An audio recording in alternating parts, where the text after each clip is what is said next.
1886 সালের 1 জানুয়ারি এক ঐতিহাসিক দিন। এই দিন কাশীপুর উদ্যানবাটিতে ঠাকুর শ্রীরামকৃষ্ণদেব কল্পতরু অবতার রূপে গৃহী ভক্তদের মাঝে আবির্ভূত হয়ে ভক্তদের মনোকামনা পূর্ণ করেছিলেন। তোমাদের সকলের চৈতন্য হোক, ঠাকুরের সেই অভয় বাণী আজ 140 বছর পরেও শাশ্বত, জীবন্ত, আধ্যাত্মিক পথে মুক্তি লাভের শ্রেষ্ঠ উপদেশ।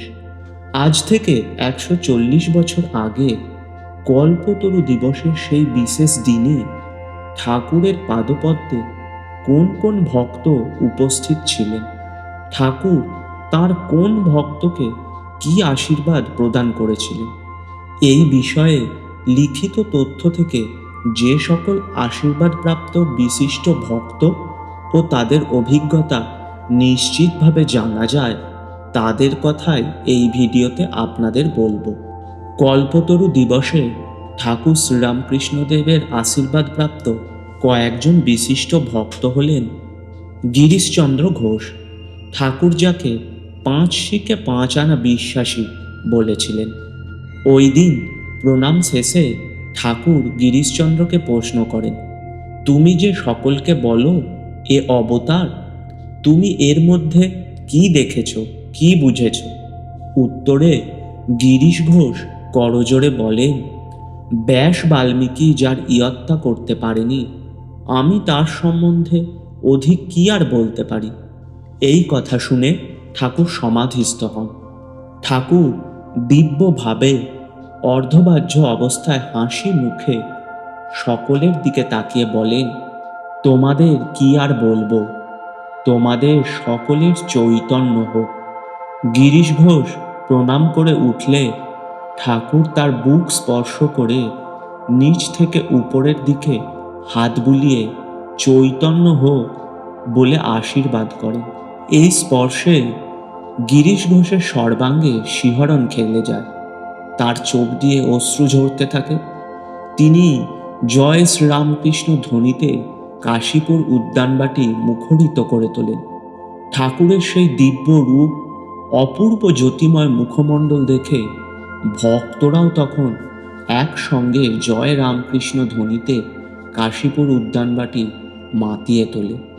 অক্ষয় কুমার সেন, শ্রী শ্রী রামকৃষ্ণ পুঁথি, এই মহামূল্যবান গ্রন্থটির রচয়িতা, তিনিও সেদিন উপস্থিত ছিলেন কাশীপুর উদ্যানবাটিতে। সেদিন তিনি ঠাকুরের পায়ে বাগান থেকে তোলা 2টি চাঁপা ফুল নিবেদন করেন। তার মনে অনেক দিন থেকেই ঠাকুরের কাছে দীক্ষা নেওয়ার বাসনা ছিল, কিন্তু তিনি কখনো সে কথা ঠাকুরকে মুখ ফুটে বলতে পারেননি। ঠাকুর সেদিন তার মনের গোপন বাসনাটি পূর্ণ করে দিয়েছিলেন। প্রণাম করে উঠতেই ঠাকুর তার বুকে একইভাবে হাত বুলিয়ে দেন।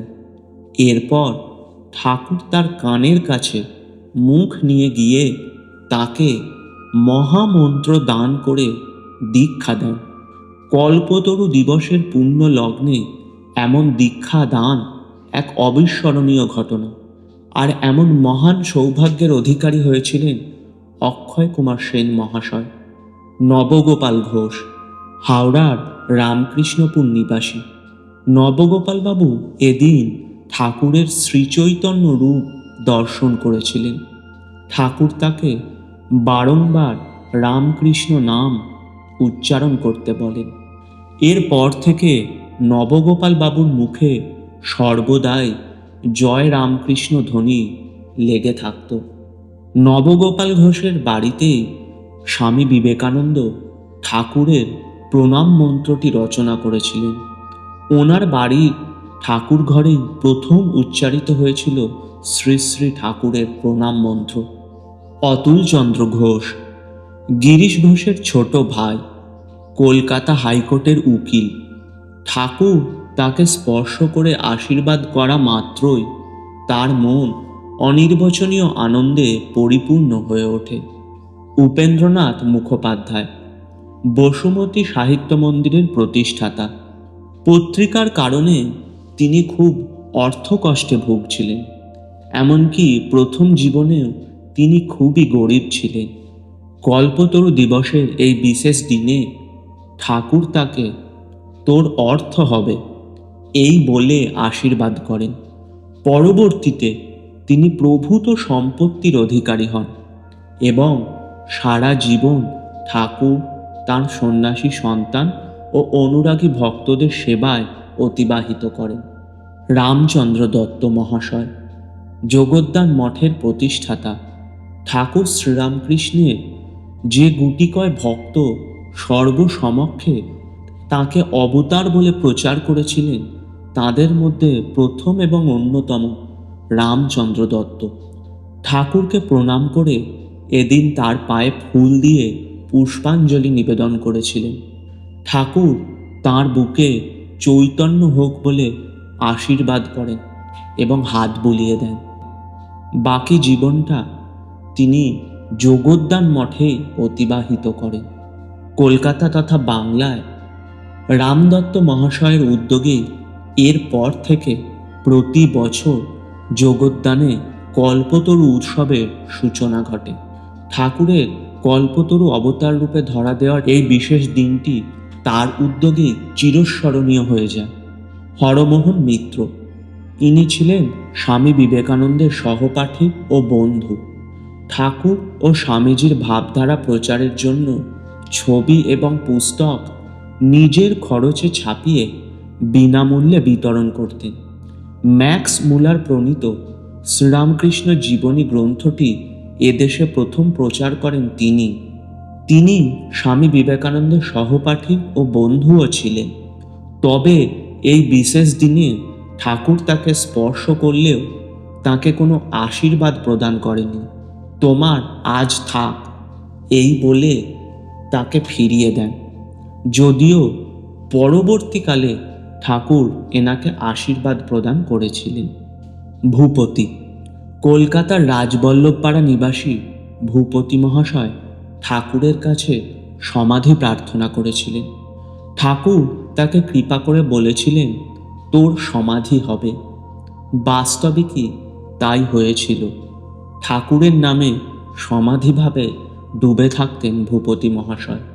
হরিশ মুস্তাফি এর আগেও তিনি একবার ঠাকুরের কাছে কৃপা প্রার্থনা করেছিলেন, কিন্তু সেদিন ঠাকুর কোনো উত্তর দেননি।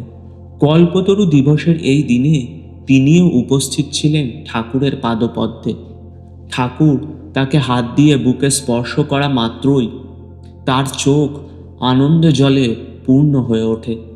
তিনি চিৎকার করে ওঠেন, ভাই রে, আমার আনন্দ যে ধরে না, এ কি ব্যাপার, জীবনে একদিনও দেখি না। কিন্তু তার ঠিক কি দর্শন হয়েছিল সে কথা তিনি প্রকাশ করেননি। রান্নার ঠাকুর গাঙ্গুলি নাম জানা যায় না। কাশীপুর উদ্যানবাটিতে তিনি ঠাকুরের ত্যাগী সন্তানদের রান্নার জোগাড়ের কাজ করতেন। ঠাকুরকে কল্পতরু রূপে এমন অকাতরে আশীর্বাদ বিলোতে দেখে গিরিশ ঘোষ ছুটে যান উদ্যানবাটির পিছন দিকে রান্নাঘরে। রাঁধুনি ঠাকুর গাঙ্গুলি তখন রাতের রুটির জোগান আরম্ভ করেছে। গিরিশ ঘোষ রাঁধুনি ঠাকুরকে ধরে নিয়ে আসেন। ঠাকুরের সেই দিব্য রূপ দেখে তিনিও ঠাকুরকে প্রণাম করেন। ঠাকুর তাকে আশীর্বাদ করেন। এই বিশেষ দিনে তিনিও ঠাকুরের কৃপা লাভে ধন্য হন। দেবেন্দ্রনাথ মজুমদার গুরুবন্দনা ভবসাগর তারণ গানের রচয়িতা। যে গান আমাদের সকলের মনে গুরুদেবের প্রতি চিরন্তন ভক্তি জাগিয়ে তোলে, তার পাদপদ্মে সর্বস্ব সমর্পণের আহ্বান জানায়।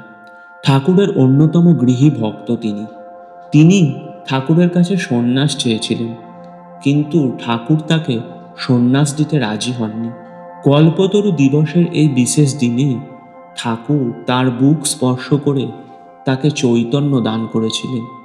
এরপর ঠাকুরের নাম বুকে নিয়েই তিনি সারাটা জীবন কাটিয়ে দেন এবং ঠাকুর সম্বন্ধে আরও অনেক গান রচনা করেন। হারানচন্দ্র মিত্র বেলেঘাটা নিবাসী হারানচন্দ্র মিত্র ছিলেন ফিনলে কোম্পানির এক সাধারণ কর্মচারী। ঠাকুরের দিব্য জ্যোতির্ময় রূপ দেখে অন্য ভক্তদের মতোই হারানবাবুও তাকে সাষ্টাঙ্গে প্রণাম করেন। ঠিক তখনই ঠাকুর তার মাথায় পা দিয়ে তাকে স্পর্শ করেন। ভক্তরা চমকে ওঠেন, কারণ তার আগে বা পরে কখনো ঠাকুরকে কারুর মাথায় পা দিয়ে তারা আশীর্বাদ করতে দেখেননি। হারানবাবু সেদিন ঠাকুরের অশেষ কৃপালাভে ধন্য হন। তারপর থেকে যতদিন তিনি জীবিত ছিলেন ততদিন প্রতি বছর তার বেলেঘাটার বাড়িতে তিনি কল্পতরু উৎসবের আয়োজন করতেন। বৈকুণ্ঠ সান্যাল শ্রী শ্রী রামকৃষ্ণ লীলামৃত গ্রন্থের রচয়িতা। তার মনে ইষ্ট দর্শনের আকাঙ্ক্ষা ছিল। কৃপা চাইলে ঠাকুর বলেন, তোর তো সব হয়ে গিয়েছে। বৈকুণ্ঠবাবু তখন বলেন, আপনি যখন বলছেন তখন নিশ্চয়ই হয়েছে, কিন্তু অল্প বিস্তর আমি যেন তা বুঝতে পারি এই রূপ করে দিন। ঠাকুর আচ্ছা বলে তার বুক স্পর্শ করলেন। এরপর ঘটে গেল এক অবিস্মরণীয় ঘটনা। শ্রীরামকৃষ্ণ ভাবের সমাধিতে ডুবে গেলেন বৈকুণ্ঠ সান্যাল। কার্যত 3 দিন 3 রাত তিনি সব সময় সর্বত্র সব কিছুতে ঠাকুরের সেই অমোঘ হাসি মাখা মুখের দর্শন করতে লাগলেন। তার খাওয়া ঘুম কাজ সর্বস্ব লোপ পেতে লাগল। অবস্থা এমন হয়েছিল যে তিনি পাগল হয়ে যাবেন বলে ভেবেছিলেন। 3 দিন পর সেই দিব্য ভাব কোনো রূপে সহ্য করতে না পেরে ঠাকুরের কাছে পুনরায় প্রার্থনা করলেন। তারপর তার সেই দিব্য ভাবের প্রশমন হয়। পরবর্তীতে বৈকুণ্ঠ সান্যাল সন্ন্যাস গ্রহণ করেন। তার নাম হয় স্বামী কৃপানন্দ। দীর্ঘদিন তিনি মঠের হিসাব রক্ষকের ভূমিকা পালন করেছেন। রামলাল চট্টোপাধ্যায় সম্পর্কে ঠাকুরের ভ্রাতুষ্পুত্র। ঠাকুর যখন একে একে তার সকল ভক্তকে কৃপা করা শেষ করেছেন, তখনও রামলাল ঠাকুরের পিছনে দাঁড়িয়ে ভাবছেন, আমার কি তবে গাড়ু গামছা বওয়াই সার হলো? ঠাকুর অমনি পিছন ফিরে বললেন, ওরে রামলাল, অত ভাবছিস কেন? আয় আয় বলে রামলালকে সামনে ডেকে তার গায়ের চাদর খুলে তার বুকে হাত বুলিয়ে দিয়ে বললেন, দেখ দিকিনি এইবার। রামলাল চট্টোপাধ্যায় এর আগে ধ্যানে, ইষ্ট দর্শনে ইষ্টদেবের মুখ কিংবা শরীরের দর্শন পেলেও কখনো তার পাদপদ্মের দর্শন লাভ করতে পারেননি।